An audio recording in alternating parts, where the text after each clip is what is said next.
I will now talk about a special type of relations that we call partial orders. Partial orders are very important because they talk about how we ordered elements of a set.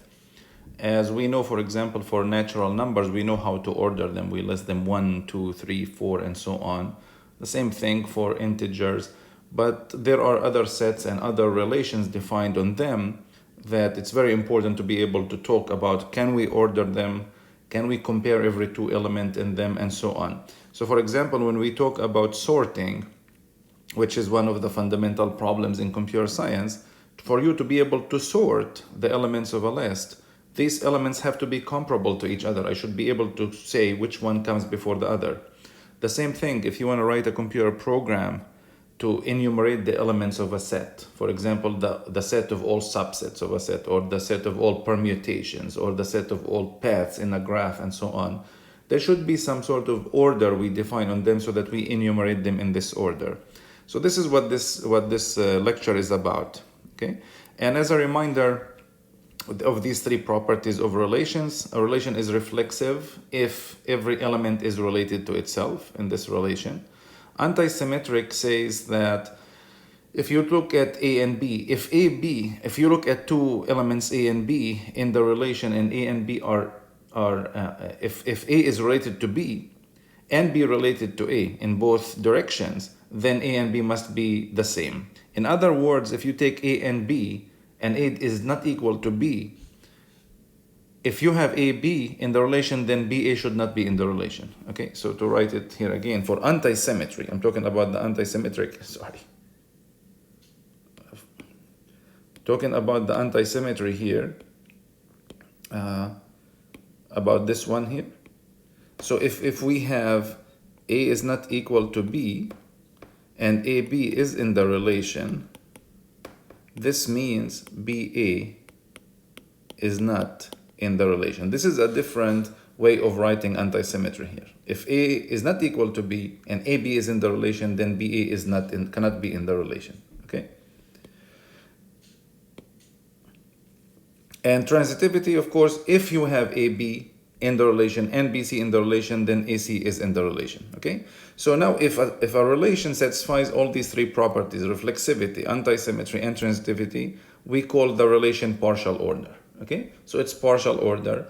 And notice, don't memorize these things. Why do we want to have antisymmetry? Because if A and B are different elements, and we have A comes before B and B comes before A, then how do we list them? So we don't want that. So we want that if A and B are different elements, then we should have either A comes before B or B comes before A, or neither, but we should not have them both. Okay, so a partial order is a relation that is reflexive, antisymmetric, and transitive.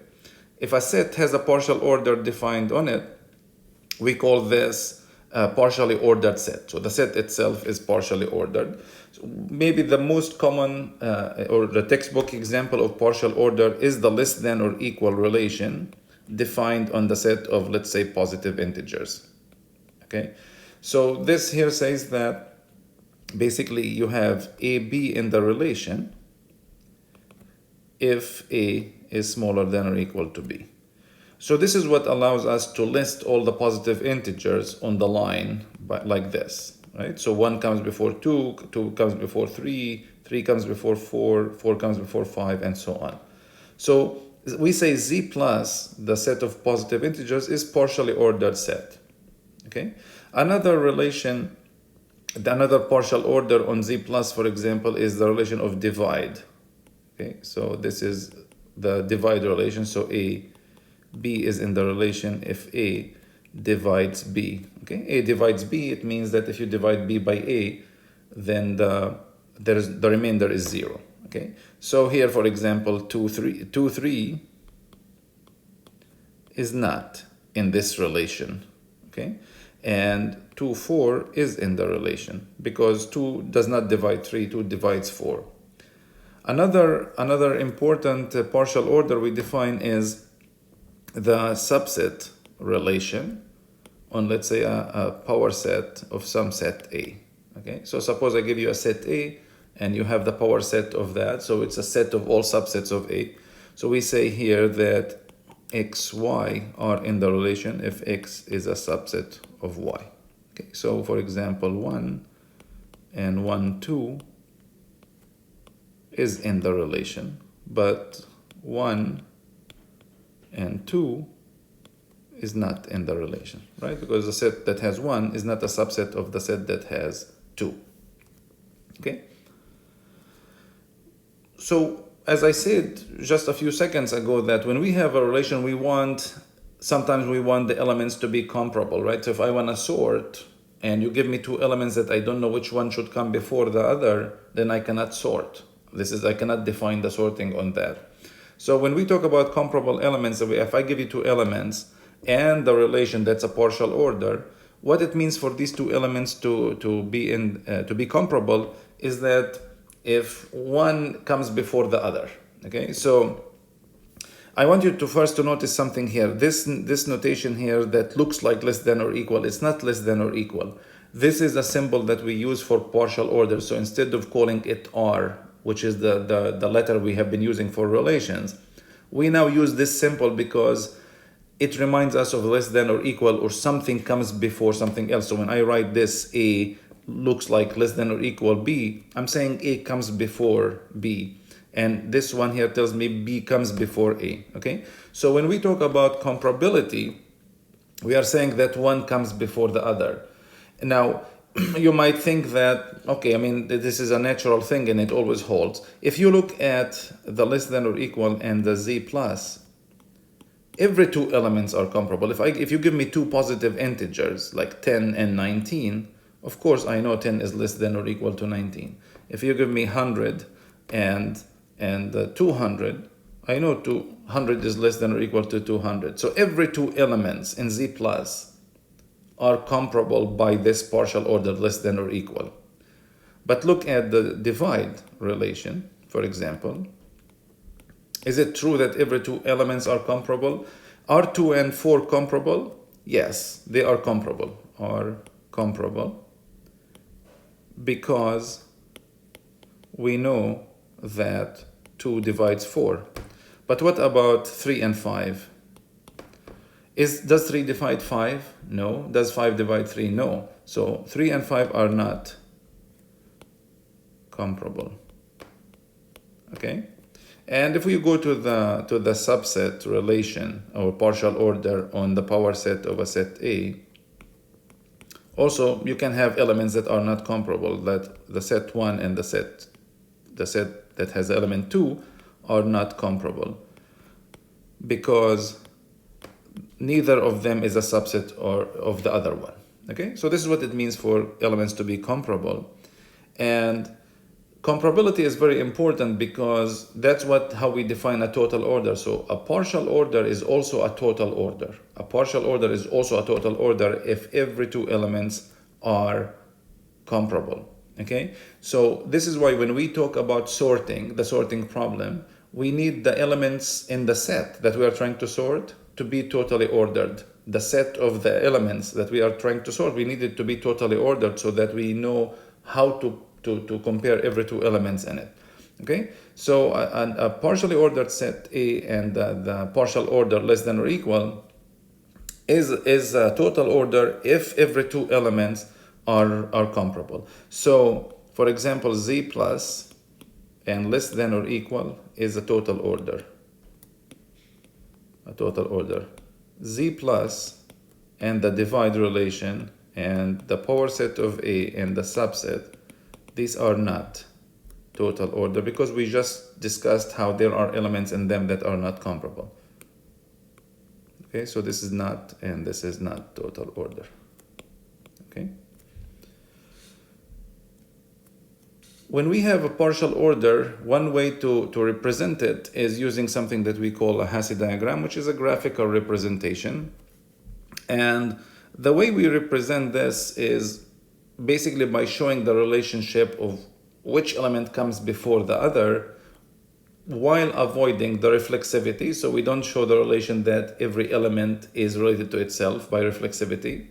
And we don't show the transitivity. So if we have A comes before B, B comes before C, then A must come before C because the partial order is transitive, but we do not show the A goes to C because A to B, B to C allows us to get that A to C relation or pair.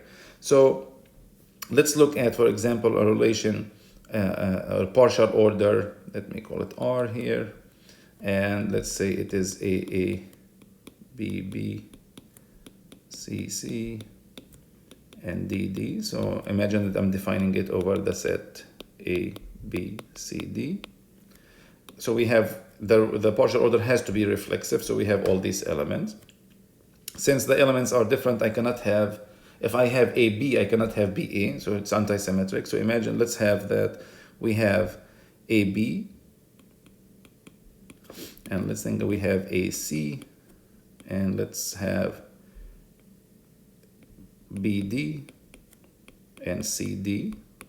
By transitivity, by anti-symmetry, I cannot have BA, I cannot have CA, I cannot have DB, I cannot have DC. By transitivity, because I have AB and BD, I should have AD for transitivity. Because I have AC and CD, I should have AD as well. Okay? So how do I represent this using Hasse diagram? We have an element for a node for every element in the set A, and I will put them in a specific order here, as you'll see why. So this is, I'm gonna call this A, and this is B, and this is C, and this is D. Notice that if an element comes before the other, or in the partial order we have A, B, I'm gonna draw A below B. Okay, so this is why. So we have A in the relation with itself. I'm not gonna draw anything for all the reflexivity elements here, A, B, B, C, C, and D, D. But I have AB in the partial order. I draw an arrow from A to B. I have AC in the partial order. I draw this arrow. I have BD in the partial order. I draw this arrow. And I have CD. I draw this arrow. Now I have AD as well. So we have this arrow. I have, this is AD. No, it's actually, I made a mistake here by listing the same element twice, AD and AD. We don't need it, of course. Okay. So we have AD. As I said, when we are drawing something like this, since we have the path from A to B, B to D, we do not need to draw the A to D. So we delete this one here. Okay. So I just want to make sure. So we do not draw this one because we obtain it by transitivity from AB and BD. Okay, so really the way we draw the Hasse diagram, I don't want to delete it there, but the Hasse diagram for this is A, B, C, D, like this. Okay, so we draw the smallest element at the bottom, the largest element, or the elements that come at the end at the top, and we draw an arrow from X to Y if X comma Y is in this partial order. We do not draw anything related to the transitivity. Okay, so if we have AB and BC, we do not draw AC in that. I think your textbook says that you can eliminate the arrows. I like to keep the arrows in the figure so that they show me clearly the direction of the edge. That A, when I have an arrow from A to B, that indicates to me that I can go from A to B, or A comes before B. The same thing, A comes before C, and so on. This is the Hasse diagram representation of a partial order. Very important concepts about partial order are maximal and minimal, and the greatest and the least elements. So maximal element, it's a maximal element. It's an element that there is no element that comes after it in the partial order. And minimal is an element that there is no element before it. Okay, so if we look, for example, let's look at the three relations we have discussed so far. Let's look at Z plus and less than or equal. Okay, is there a minimal element? Is there an element that no element is smaller than or equal to it? Okay, I mean, remember that the element has to be different from it. Is there a smallest element here? Is there an element that nothing is smaller than it? Yes, it is 1, right? This is the positive integer that there's no element before it. Is there a maximal? Is there a positive integer that there is no positive integer that greater than it? The answer is no. Maximal is not defined here, okay? What happens if we have z plus? Actually, let's actually make it more interesting here. So what happens if we have the set of 1 to 10 and, 1 to 10 and the divide relation, okay? So here we know that 1, of course, divides everything. Therefore, the minimal element is 1, right? What about maximal? So to think about the maximal, you can, for example, draw the Hasse diagram. And so this is 1 here. 1 divides 2, 2 divides 4, 4 divides 8. What about 3? 1 divides 3, 3 divides 6, 2 divides 6 as well, right? We have 1, 2, 3, 4, and 6 are all accounted for. What about 5? We don't have 5 yet. 1 divides 5. We have 6 already there. What about 7? 1 divides 7. What about 8? It's already there. What about 9? 3 divides 9. Right? And what about 10? 10, if we have 10 here, 2 divides 10 and 5 divides 10. So this is the Hasse diagram here. 1 is at the bottom. 1 divides 7, divides 5, divides 2, divides 3. 3 divides 6 and 3 divides 9. 2 divides 4, 6, and 10. Of course, 2 divides 8, but we get that by transitivity because 2 divides 4 and 4 divides 8. 6, 9. 9 does not divide anything in this set from 1 to 10. 6 does not divide anything in this set. 4 divides 8, right? 8 does not divide anything. 10 does not divide anything.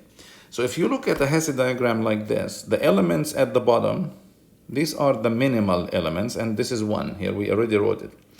But now you look at the elements on the top of this partial order. Each one of them is a maximal element. So 9 is maximal, 6 is maximal, 8 is maximal, 10 is maximal, and 7 is maximal. So this partial order has actually 5 maximal elements. 6, 7, 8, 9, and 10. Okay? So these examples here show you multiple points. One is the minimal and maximal do not have to be unique. For example, here in this one, we are showing that the minimal is 1, the maximal, there are 5 of them.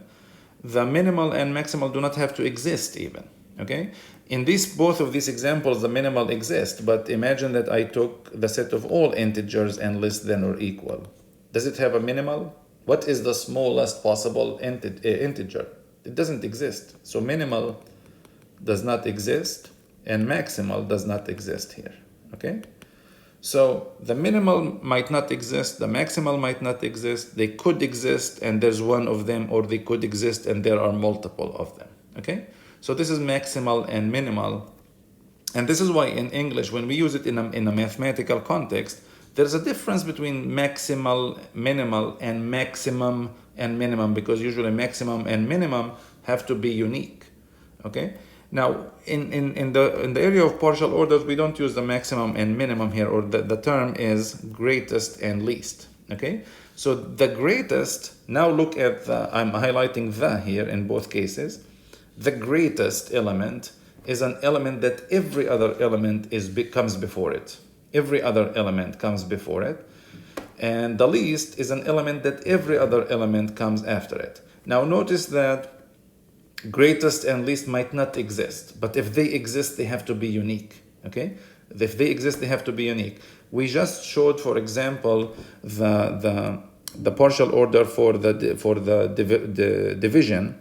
1 comes before 2, comes before 3, 2 comes before 4, 1 comes before 5, and 3 comes before 6, 2 comes before 6, and 7, 1 comes before 7, and 4 comes before 8, and 5, and we have the 9 here, 3 comes before 9, and 5 comes before 10, and 2 comes before 10. So we showed this one, okay? And we have 1, 2, 3, 4, 5 maximal elements. There is no greatest here, okay? There is no greatest. Because is there an element such that every other element comes before it? No. 10 is not greatest because 8 does not come before 10 in the divisibility or the division partial order, okay? So there is no greatest in this. Is there a least? Yes, it's 1. This is least, and there is no greatest, okay? Now, if you look at this same set, 1, 2, all the way to 10, and you ask about less than or equal, of course, the least is 1, the greatest is 10, okay? Now, if I look at the set of the entire set of integers and less than or equal partial order, it has no least, it has no greatest, okay? Least does not exist, and greatest does not exist either, okay? Now, if I look at, let me erase here. Okay, if I look at this relation here, P of A, the power set of A and the subset, does it have a least element? The empty set is a subset of every other set, therefore it is the least element. Okay, is there a greatest? We know that the set A is a subset of itself, or in other words, A is an element of P of A. And this is the largest set. I mean, this is the set of all elements there. And every set is a subset of it. So the greatest would be A itself. Okay? So if we look at this partially ordered set P of A, the power set of A, and the subset relation or partial order, it has a least, it has a greatest. If you look at this, a finite set of integers, of course, it always has least and greatest. If you look at a finite set of integers, it always has least and greatest. If you look at under the less than or equal, if you look at the set of all integers or an infinite set, many of them might not have least, might not have greatest, okay? And the last thing I want to talk about here is the notion of well-ordered set. So if a totally ordered set, a set in which every two elements are comparable, has the following property, that every non-empty subset of it has a least element, then that set is well ordered, okay? So if you look at Z plus and less than or equal, take any subset, X being a subset of Z plus, and X is not empty. Does it have a least element? If you look at any subset of positive integers, does that subset have an element that's smaller than every other element in that set, in that subset? The answer is yes. X has a least element, okay? Because if I give you any subset of positive integers, there's a smallest element there in that set, right? And this is what we call least element. Therefore, Z plus with less than or equal is a well-ordered set. But if you look at Z and less than or equal, is it true that if you look at any subset X of Z and such that X is not empty, that X has a least element? The answer is no, because now, for example, take Z itself. It's a subset of itself. It doesn't have a least element. There is no such thing as a smallest possible integer. But you can take, for example, the set of all odd integers. It does not have a least element because, you can go to -1, -3, -5, -7. You can keep going down there. There's no such thing as a smallest element. So X doesn't necessarily, right? Some subsets, of course, have a least element, but not every set has it. So we say X does not necessarily have a least element. Okay? So the set Z under the partial order less than or equal does not have a least element. Not every subset of it has a least element. Therefore, Z with the less than or equal is not well ordered. Z plus with the less than or equal is well ordered. What about Z plus with the divide? Is this well ordered? The answer is no, because Z plus with the divide is not even totally ordered. Okay, so I don't need to bother with looking at subsets. Remember that we are talking about well ordered sets have to be totally ordered to begin with. Okay, totally ordered here, sorry. Set A has to be totally ordered to begin with. Right? If it's not totally ordered, don't bother with checking with subsets. So Z plus with divide is not totally ordered. It cannot be well ordered. The same thing with the power set of A and the subset relation. It is not well ordered because it's not totally ordered to begin with. Well ordered, this notion, the notion of well ordered sets is very important, especially in the context of mathematical induction, which is a very powerful proof technique. We define usually mathematical induction, for example, on the set of positive integers, because we know where to start the induction with the element 1 and go from there. If the set did not have a least element, then it becomes a problem where to start the proof by induction. Okay, so well-ordered set, the notion of well-ordered sets is very important.